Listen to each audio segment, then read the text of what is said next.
أعوذ بالله من الشيطان الرجيم. بسم الله الرحمن الرحيم. وهو الذي مد الأرض وجعل فيها رواسي وأنهارا. وقال تعالى في مقام آخر: والطور وكتاب مسطور في رق منشور والبيت المعمور والسقف المرفوع والبحر المسجور. صدق اللہ العظیم. آج ہم سمندروں کے دہانوں پر اور دو سمندروں کے درمیان میں ان تنگ دروں پر بات کریں گے جن کو عربی میں مضیق کہا جاتا ہے اور اردو میں آبنا کہا جاتا ہے. تو ان تنگ دروں کے بارے میں آج ہم کچھ گفتگو کریں گے. سب سے پہلا تنگ درہ جو ہے وہ آبنائے جبل الطارق کا ہے. پیارے بھائیوں، آبنائے جبل الطارق بھی اسے کہتے ہیں اور مضیق جبل الطارق بھی کہتے ہیں. یہ مقام جو دو بر اعظموں کے درمیان میں، اوپر کی طرف جو ہے یہ یورپ ہے اور نیچے جو ہے افریقہ ہے. یہ شمالی افریقہ کا ملک مراکش ہے اور یہ اسپین ہے اوپر کی طرف. پرانے زمانے میں اس کو اندلس کہا جاتا تھا، جہاں 700 سال مسلمانوں نے حکومت کی اور مسجد قرطبہ جیسے اور الحمرہ جیسے بڑے بڑے محلات یہاں پر موجود تھے. تو یہ جو تنگ درہ ہے اس کو آبنائے جبل طارق کہا جاتا ہے. حضرت جبل طارق بن زیاد رحمہ اللہ اور نے اس سمندر کو پار کر کے سامنے یورپ میں یہاں اپنی کشتیاں جلائی تھی اور پھر جو ہے اس مقام پر انہوں نے اپنی کشتیاں یہاں جلائی تھی اور یہاں 12,000 کے لشکر نے 2 لاکھ کا مقابلہ کیا تھا. اور مغرب کی وادیوں میں گونجی اذاں ہماری، مغرب کی وادیوں میں گونجی اذاں ہماری، تھمتا تھا نہ کسی سے لے رواں ہمارا. یہ پورا علاقہ طارق بن زیاد رحمہ اللہ نے فتح کیا. اندلس اس میں اوپر کی طرف فرانس آتا ہے. تاریخ کا باب ہے لیکن پھر کبھی بات کریں گے. ابھی ہم بات کر رہے ہیں جبل طارق، آبنائے جبل طارق. یہ تنگ درہ ہے پانی کے درمیان میں. یہاں پانی کی جو چوڑائی ہے، یہاں جو دو آمنے سامنے پانی کی چوڑائی ہے بہت زیادہ کم ہو جاتی ہے اور یہ تنگ درہ ہے. تو اس تنگ درے کی وجہ سے یہ طارق بن زیاد رحمہ اللہ نے 711 عیسوی 92 ہجری میں یہ علاقہ فتح کیا اور یہ آبنا پار کی. یہ بحر اوقیانوس اور بحر ابیض کو، یہ بحر ابیض ہے اور یہ بحر اوقیانوس ہے، ان دونوں کو آپس میں یہ ملاتا ہے یہ تنگ درہ. اور اس کی جو کل لمبائی ہے وہ 14 کلومیٹر ہے. یہاں سے لے کر یہاں تک یہ 14 کلومیٹر ہے اور اس کی گہرائی تقریباً یعنی اندر کی طرف گہرائی 300 میٹر ہے. 300 میٹر تک اس کی گہرائی ہے. تو یہ تو پہلا تنگ درہ آپ کے سامنے ذکر ہوا. اب ہم آتے ہیں دوسرے تنگ درے کی طرف. ویسے تنگ درے جو ہے وہ 2 طرح کے ہوتے ہیں، ایک انسانوں کے بنائے ہوئے اور ایک جو ہے خود قدرتی طور پر بنے ہوئے. اب ہم آتے ہیں ایک مصنوعی تنگ درے کی طرف جو انسانوں نے بنایا ہے اس کو. اور 2 سمندر، ایک یہ سمندر ہے، دیکھیں ذرا، ایک یہ سمندر ہے اور ایک یہ سمندر ہے. یہ سمندر جو ہے خلیج سوئس کہلاتی ہے اور یہ بحیر روم اور بحر متوسط کہلاتا ہے. پرانے زمانے میں چونکہ یہاں خشکی تھی اور سن 1860 میں یہاں سے لے کر یہاں تک ایک نہر کھود دی گئی جس نہر کو نہر سوئس کہا جاتا ہے. تو ان 2 سمندروں کو یعنی اس سمندر کو ملانے کے لیے یہ نہر سوئس سن 1860 سے لے کر 1869 تک 10 سالوں میں تقریباً یہ مکمل ہوئی اور 1869 میں اس کی افتتاح ہوئی. اس نہر سوئس کی افتتاح ہوئی. یہ انسانوں کی بنائی ہوئی نہر ہے اور انسانوں کی بنائی ہوئی گویا کہ بنایا ہوا جو تنگ درہ ہے پانی کا، یہ یوں جا رہا ہے اور یہ گویا کہ نہر سوئس ہے. اس کی کل لمبائی، مصنوعی نہر ہے، اس کی کل لمبائی 193 کلومیٹر ہے، بہت طویل ہے. اور یہ بحیر روم کو بحر احمر سے ملاتا ہے یہ. اور بحیر روم، یہ جو بحیر روم ہے اس کو بحر متوسط بھی کہتے ہیں اور نیچے کی طرف یہ جو بحر ہے یہ بحر احمر ہے، اور اس کو جو ملا رہا ہے وہ نہر سوئز ہے، اور یہ مصنوعی نہر ہے، اس کو کھودا گیا ہے، سن 1860 میں شروع ہوا اور 1869 میں اس پر کام مکمل ہوا، اور اس کی گہرائی 24 میٹر ہے، اس کی چوڑائی 205 میٹر ہے۔ تو یہ تو نہر سوئز کے بارے میں تھا۔ اب آگے چلتے ہیں مزید پیارے بھائی دوستو، آگے ایک اور تنگ درے کی طرف۔ یہاں ایک تنگ درہ ہے، دیکھیں ذرا، یہ تنگ درہ ہے، یہ جو تنگ درہ ہے یہ باب المندب کہلاتا ہے۔ باب المندب، باب المندب کی بھی گویا کہ پانی کی گزرگاہ یعنی آبنا یا مضیق، یہ پانی کی ایسی تنگ گزرگاہ کو کہا جاتا ہے جو آمنے سامنے زمین کی خشکی کے علاقے ایک دوسرے کے بہت زیادہ قریب ہو جاتے ہیں۔ تو باب المندب بھی گویا کہ باب المندب بھی قدرتی درہ ہے، پانی کا تنگ درہ، اس کو مضیق باب المندب بھی کہا جاتا ہے، اور یہ اوپر کی طرف بحر احمر اور نیچے کی طرف جو ہے وہ بحیرہ عرب کو ملاتا ہے آپس میں، اور اس کی تنگی جو ہے یہاں سے لے کر یہاں تک 30 کلومیٹر ہے، یعنی یا یوں مثال کے طور پر یوں جو تنگی ہے، یہ جو تنگی ہے یہ 30 کلومیٹر ہے، اور اس کی جو لمبائی ہے، گہرائی جو ہے وہ تقریباً 200 میٹر ہے، گہرائی 200 میٹر ہے، اور لمبائی زیادہ سے زیادہ جو ہے وہ 20-25 کلومیٹر ہے۔ تو یہ جو تنگ درہ ہے یہ باب المندب کہلاتا ہے، باب المندب۔ اور سن 1869 میں جب اوپر کی طرف نہر سوئز کھود دی گئی تو اس کی اہمیت اور زیادہ بڑھ گئی، کیونکہ جہاز جو ہے وہ بحر ہند سے بحیرہ عرب میں داخل ہوتے ہیں، اور پھر بحیرہ عرب سے یہاں جا کے بحر احمر میں داخل ہوتے ہیں، اور پھر اوپر جا کے نہر سوئز سے کو پار کر کے آگے کی طرف شمالی اور جنوبی امریکہ اور یورپ تک دور دراز علاقوں تک جاتے ہیں۔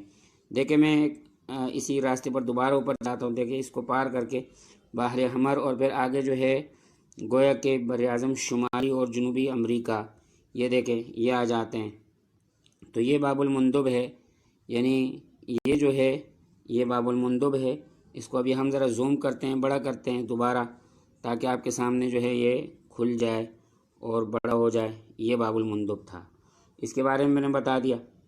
اب ہم آتے ہیں ایک اور تنگ درے کی طرف۔ یہ تیسرا تنگ درہ جو ہے یہ ایک تو جبل طارق کا ہم نے پڑھا، ایک نہر سوئز کا پڑھا، ایک باب المندب کا۔ چوتھا تنگ درہ جو ہے وہ مضیق ہرمز ہے، آبنائے ہرمز ہے، آبنائے ہرمز۔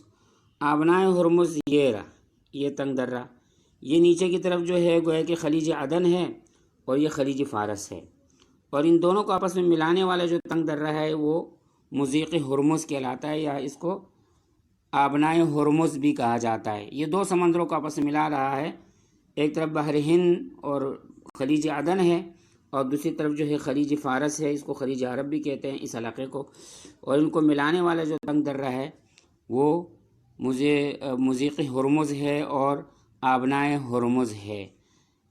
اور آبنائے ہرمز جو ہے گویا کہ یہ پانی کی ایک اہم گزرگاہ ہے، اس پر جہاز گزر کر اوپر کی طرف جو ہے ایران، عراق، کویت، قطر، دبئی، عرب امارات وغیرہ، اور اسی طرح جو ہے بہت سارے خطوں میں جاتے ہیں۔ تو یہ تو تھا خلیج ہرمز۔ اب ہم ایک اور تنگ درے کی طرف آتے ہیں۔ اچھا، خلیج ہرمز جو ہے اس کی چوڑائی 50 کلومیٹر ہے، یوں چوڑائی 50 کلومیٹر ہے، اور اس کی گہرائی 60 میٹر ہے، اور اس کی لمبائی 10 کلومیٹر ہے۔